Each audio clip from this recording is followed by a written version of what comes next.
Bankdan qarz olsangiz, to'lov kuni qachon deb yozadi. Do'stdan qarz olsangiz, akasi kerak qaytararsiz deydi. Lekin xotindan qarz olsangiz, u sizga pulni beradi-yu, evaziga umrbod eslatma obunasini yoqib qo'yadi. Esingdami o'sha payt kim yordam bergan? Kimni puliga yurgansiz o'zi? O'shanda men bermaganimda piyoda yurardingiz.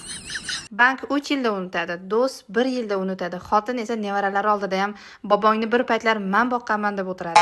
Xotindan qarz olish pul olish emas, kelajakdagi janjallarga sponsor topish.